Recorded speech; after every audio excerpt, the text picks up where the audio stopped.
আমি আজ এখানে দাঁড়িয়ে আছি একটি অন্ধকার ঘর থেকে ফিরে এসে, যেখানে আমার মতো আরো শত শত লোককে নিয়ে যাওয়া হয়েছিল, কিন্তু তারা আর ফিরে আসার সৌভাগ্য তাদের হয়নি।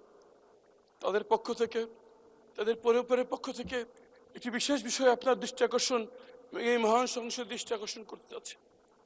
আমরা যেন গুমের শিকার, সে অন্ধকার ঘরে আমরা মৃত্যুর প্রহর গুনছিলাম। আমরা মনে দিয়েছিলাম এই অন্ধকার ঘরে আমাদের মৃত্যু হচ্ছে, হয় তারা আমাদেরকে হত্যা করবে, এখানে আমাদের মৃত্যু হবে। কথা বলার কেউ ছিল না আমাদের। কীট পতঙ্গ, পিঁপড়া, টিকটিকের সাথে কথা বলতাম। বাইরে বুঝতে পারতেন না বাইরে কি দিন না রাত। মনে হতো জীবন্ত কবর দিয়ে দেওয়া হয়েছে। মনে হতো যে মৃত্যুর থেকে হাজার গুণ ভালো। মনে করতাম যে আজকে রাতে হয়তো হত্যা করা হবে। এভাবে মৃত্যুর প্রহর যখন গুনছিলাম, একদিন রাতে ট্রেনে হিসছে যখন আমাকে সেখান থেকে বের করছে, আমি ধরে নিয়েছি এখন আমাকে হত্যা করা হচ্ছে। আমি সূরা ইয়াসিন পড়া শুরু করলাম যাতে মৃত্যুটা সহজ হয়। কিন্তু পরে জানতে পারলাম কিছু বাচ্চা ছেলে মেয়ে জীবন দিয়ে, চোখ হারিয়ে, পা হারিয়ে ফ্যাসিবাদকে বিতাড়িত করে আমাদেরকে আবার দুনিয়ার আলো দেখার সুযোগ করে দিয়েছে। মানে এই সংসদকে যদি বলতে হয় তাহলে বলতে হবে মুসলিমদের মিলন মেলা। এখানে এমন একজন কেউ পাওয়া যাবে না যে গত ফ্যাসিস্ট আমলে জুলুমের শিকার হয়নি। আমি গুমের ভুক্তভোগী যারা ফিরে আসছে তাদের পক্ষ থেকে, গুমের ভুক্তভোগী পরিবারদের পক্ষ থেকে একটি বিষয়ে দৃষ্টি আকর্ষণ করছি।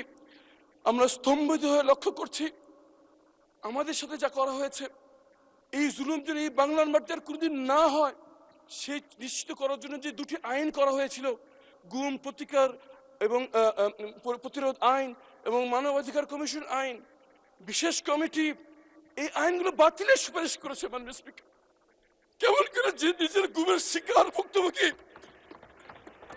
যে প্রধানমন্ত্রী নিজের টর্চারের শিকার, তারা কেমন করে এই আইন বাতিলের পরামর্শ দেয়? মাননীয় স্পিকার, আমরা জানতে চাই কাদের কাদের। ধন্যবাদ। মাননীয় স্পিকার, শুধু একটি কথা বলে শেষ করছি। আমাদের ভুক্তভোগীদের পক্ষ থেকে আমাদের আবেদন, যদি সরকার কোনো পরিশোধিত করতে চায় এই আইনটিকে আগে অনুমোদন দিয়ে আইনের রূপান্তরিত করুক, পরে সংশোধনী বিল এনে তাকে সংশোধিত করা হোক।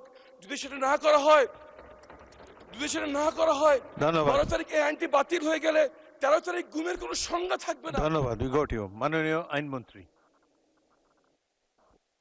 মাননীয় স্পিকার, আপনার মাধ্যমে মাননীয় সদস্যকে সহমর্মিতা জানাচ্ছি, সমবেদনা জানাচ্ছি।